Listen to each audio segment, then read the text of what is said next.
trusted news source, ABC6 News at noon. Good afternoon. We start today with breaking news out of Foster, where two teens were killed in a crash this morning. It happened on Salisbury Road in Foster around 6 this morning. We're told a total of 4 teens were in the car at the time. 2 were killed. We're going to have much more on this story for you starting on ABC6 News. First at 4. We're also following breaking news out of Pawtucket, where a 30-year-old Providence man was pulled from the Seekonk River last night after an hours-long search. ABC6 News reporter Yanni Trigelis is live at the scene with the breaking details. Yanni? Yeah, good afternoon, Doreen. A 30-year-old Providence man drowning here in the town landing section of the Seekonk River in Pawtucket last night at around 9:15, and nearly 2 hours later, a dive team out of Cumberland recovering his body. Now, the cause of the drowning is still under investigation, but preliminary reports say it is believed to be accidental. A multi-agency search Wednesday night as Pawtucket police and fire crews searched the waters along the Seekonk River for hours. This after Pawtucket police say a 30-year-old Providence man drowned in the water by the Pawtucket town landing shortly after 9 p.m. Police say the group of 3 friends that man was with called police saying he had fallen into the water and did not know how to swim. Witnesses telling ABC6 they heard the group of people going towards the water last night and say they saw someone go in before hearing his friends yell for help. Pawtucket police and fire then launching a search along the surface of the water for that man, and nearly 2 hours later, the Cumberland dive team pulling the man's body out of the water and pronouncing him dead at the scene. The state's medical examiner then taking the man's body to investigate and determine the exact cause of death.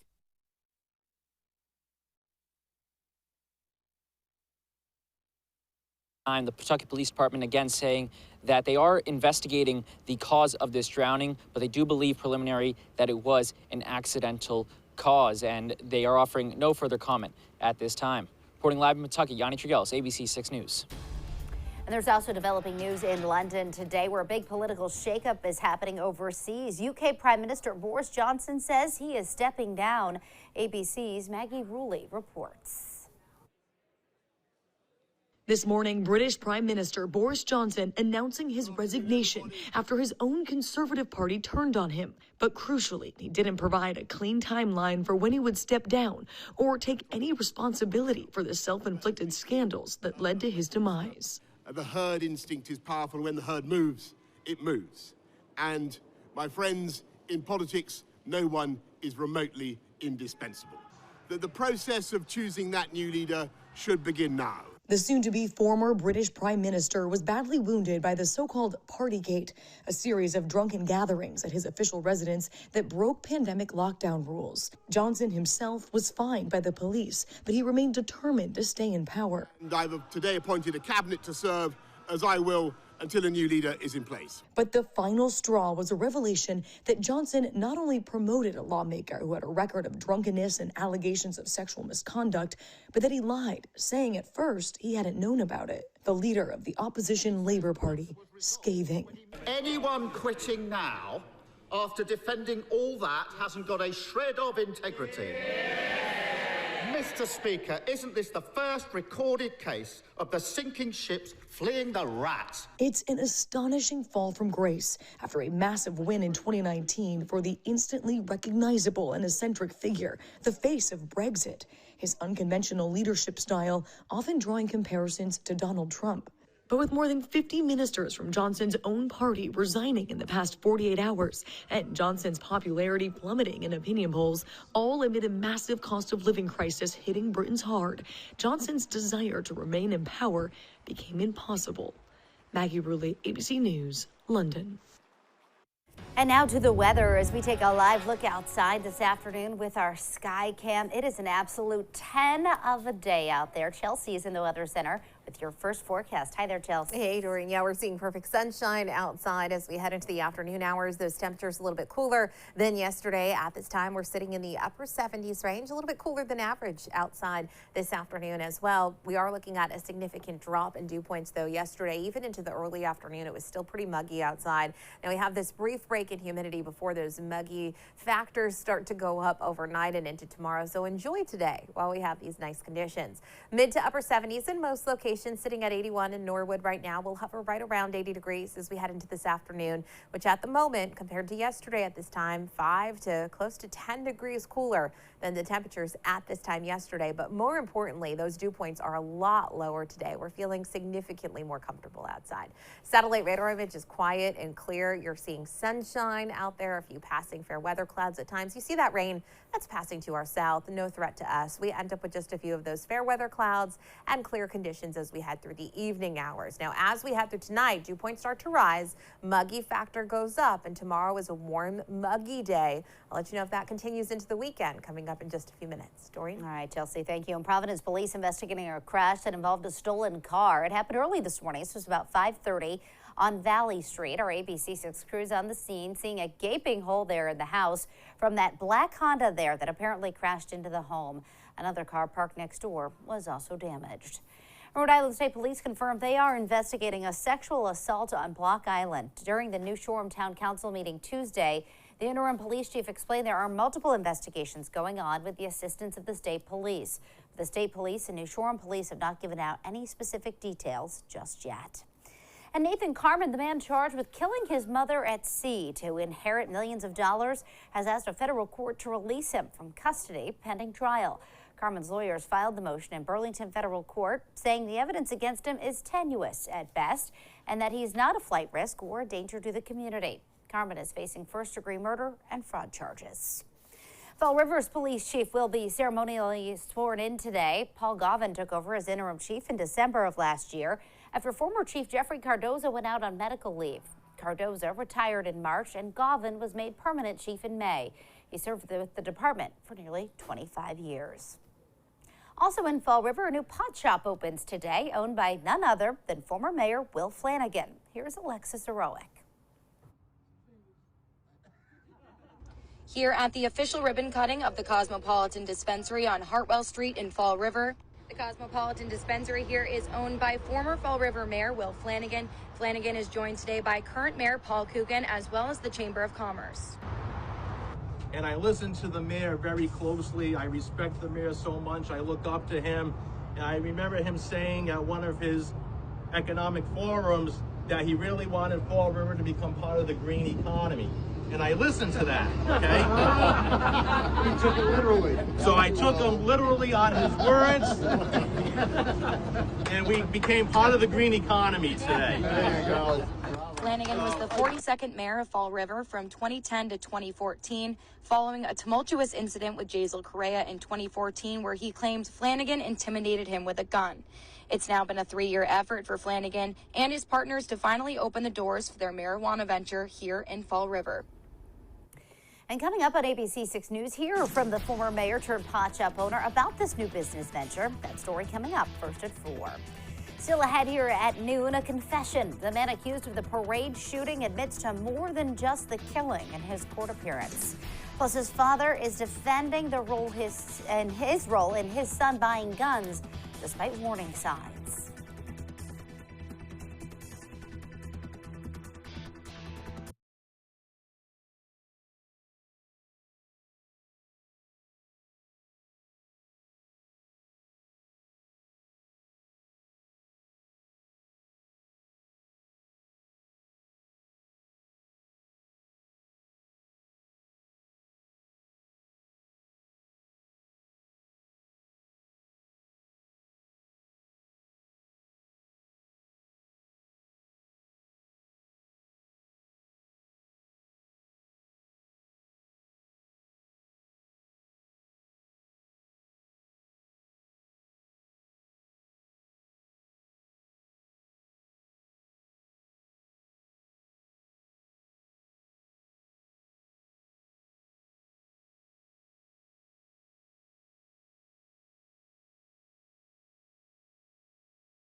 Checking national headlines now, the latest in that holiday parade massacre outside of Chicago. Prosecutors say the suspected gunman admitted to opening fire on spectators, killing 7 and injuring dozens more. They also say he contemplated a second attack at another holiday gathering in another state that same day. ABC's Morgan Norwood has more. Mounting questions as to how the suspected gunman Robert Crimo III, charged in the deadly 4th of July rampage in Highland Park, Illinois, was able to legally buy 5 guns after a series of red flags. Authorities now investigating the suspect's father, who sponsored his son's application to obtain a firearm owner's ID because he was under 21. All of this despite a prior suicide attempt and alleged threats to kill his family. Overnight, the father speaking to ABC News, Robert Crimo Jr., who says he does not live with his son, claiming he was unaware of some of those incidents when he sponsored the application. I filled out the consent form to allow my son to go through the process. They do background checks, whatever that entails. The 21-year-old Crimo charged with 7 counts of first-degree murder after prosecutors say he confessed to the mass shooting that left 7 dead and dozens more injured. His father claims he had no involvement in his son's weapons purchases, some of which occurred after his 21st birthday. This has taken us by complete surprise. 3 days before the 4th, my wife had asked him, hey, do you have any plans for the 4th? And he simply said no. Illinois State Police say law enforcement did not have enough information to deny Crimo a firearm, but his father could face criminal charges. There could be serious charges, no doubt about it, because in the state of Illinois, when a minor applies for a firearm, a parent has to sponsor them, and a parent signs the following, that they, quote, shall be liable for any damages resulting from the minor applicant's use of firearms or firearm ammunition. Prosecutors say not only did the suspect confess to the massacre, they also say he considered carrying out a second attack on a celebration in Madison, Wisconsin. Instead, he drove back to the Chicago area where police say he was later arrested. His motivation isn't necessarily clear. Police say they have surveillance images of the suspect on the day of the attack. He's due back in court in a few weeks and has not yet entered a plea. Morgan Norwood, ABC News, Highland Park, Illinois. And still to come on ABC6 News at noon, how the baby formula shortage may change the FDA's rules on formula going forward. I will check in with Chelsea for that full forecast when we come back.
Now to consumer news. The Food and Drug Administration says it's planning on working with foreign formula companies to allow them to sell their products in the U.S. permanently. To help with the formula shortage in the past couple of months, the agency has been allowing those manufacturers to stock U.S. store shelves, and that expires in mid-November.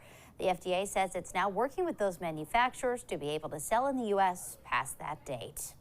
Apple's new effort to protect iPhones, lockdown mode. It's meant to shield high-profile users like politicians from state-sponsored hackers.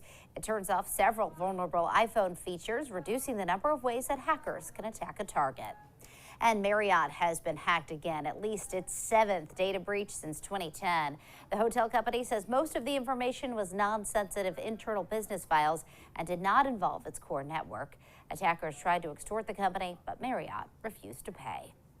A first in the world of wearable tech development. Ultrahuman has developed a smart ring that tracks metabolism to boost performance. The goal is to allow users to balance and take control of their health. It does it without screens to avoid distractions. And now, your ABC6 Storm Tracker weather with meteorologist Chelsea Priest. Well, it's another really gorgeous day here in southern New England. I mean, looking out over Richmond, barely a cloud in sight. Perfect blue sky out there. We really haven't had an all-day rainy day in quite some time, and we got an updated drought monitor this morning. Not much of a change from what we were looking at from last week's drought monitor. The majority of our area under moderate drought conditions, a little bit better down in westerly at the immediate coastline, a little bit better out towards the Cape, but even those locations running abnormally dry at this point in the year. So we could use an all-day rainy day. We just don't have one in the forecast. Outside today, you're seeing sunshine. You're seeing temperatures a few degrees cooler than yesterday in the mid to upper 70s range right now. 78 in Providence, 75 in Newport, 75 in Westerly, 71 in Block Island. Typically this time of year, average high is in the low to mid 80s range. So we're running a few degrees cooler than that, a few degrees cooler than yesterday. Yesterday we made it into the mid to even upper 80s out there. So a little bit cooler outside as we head through this afternoon, and certainly more comfortable. Yesterday we had a cold front come through. Breeze started to come in from the north. A few of us still seeing a northerly breeze, but that wind is starting to come in from the south-southeast. And that is going to slowly increase our humidity levels as we head through the later part of the day and more so overnight. So enjoy the comfortable conditions that we have right now.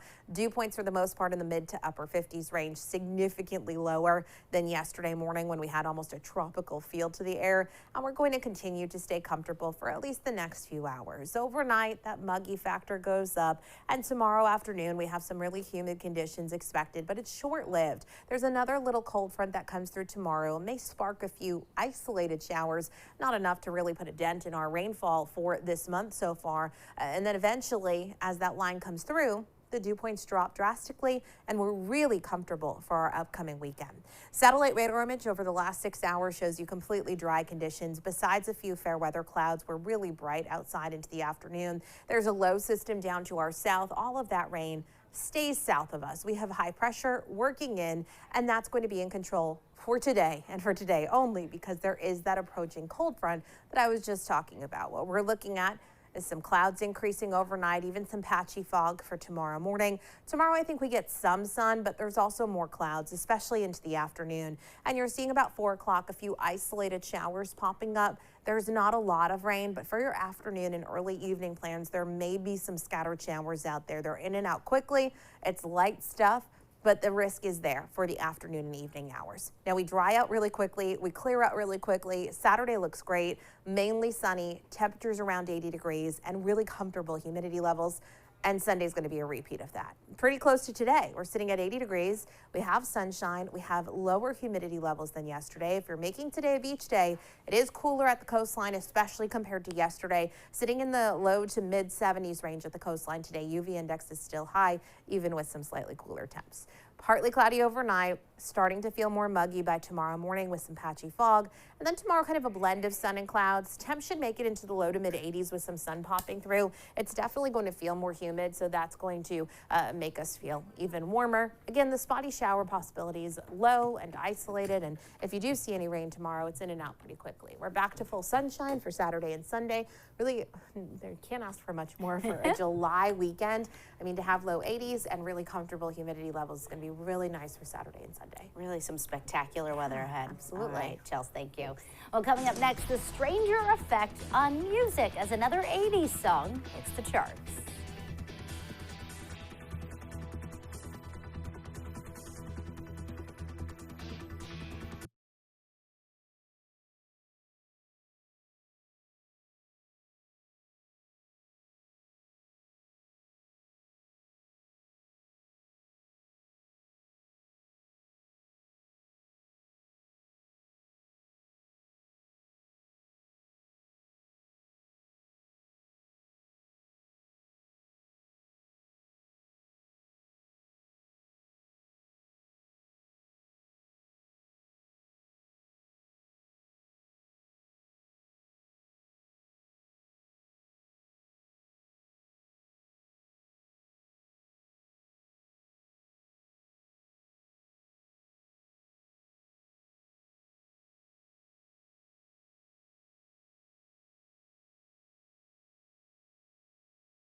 Back now with your entertainment news, and the popular show Stranger Things sending another major song from the past running up the charts. The 36-year-old Metallica hit Master of Puppets getting a magic boost thanks to the hit show. Here's ABC's Chris Conley.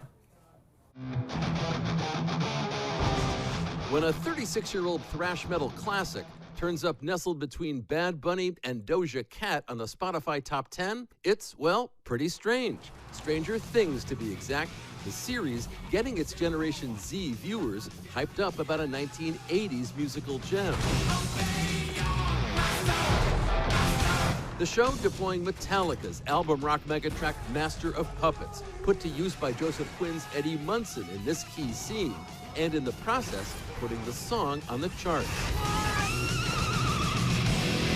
The Netflix series already giving Kate Bush's Running Up That Hill a big boost. Even though they're totally different songs and they come from totally different parts of the musical universe of the 1980s, they still tie together within the drama of Stranger Things. None of Metallica felling over the use of their 8-minute epic. We were all so stoked to see the final result, the band saying in a statement on Instagram. It's an incredible honor to be such a big part of Eddie's journey. Master of Puppets by Metallica is an 8-minute metal song, and it's never hit the Hot 100 before. Chris Connolly, ABC News, Los Angeles. And still to come here on the news at noon, we're going to check back in with Chelsea for another look at the afternoon forecast.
Well, this weekend is the Cape Verdean Independence Day Festival happening at India Point Park. Be sure to tune in to Good Morning Providence tomorrow as Casey Cantz will be live with a look ahead to the festival's triumphant return, because we love New England. Good Morning Providence starts at 5 a.m. A great weekend for anything really going good on. Weekend. Saturday and Sunday, perfect days. Tomorrow, a little shaky. We have more clouds in the forecast. It'll be a bit more muggy. There's the slight chance of a couple little spotty showers around. It's really isolated. I don't think it's enough that's going to cancel any plans. And if you do get any showers, they're in and out really quickly tomorrow afternoon and early evening. From there, we clear out. Humidity levels drop. Saturday and Sunday look great with sunshine, highs in the low 80s range. That's how we start next week. But it looks like heat's climbing a bit towards the middle of next week. We haven't had a 90-degree day yet. It's actually late on average, so we'll see. All right, well, we'll wait and see, but enjoy these nice temperatures in the meantime. This weekend's great. Yes. Comfortable, low humidity levels should be nice. All right, sounds good, Chels. Thank you, and thank you for joining us for the news at noon. The news continues first at 4. Have a great day.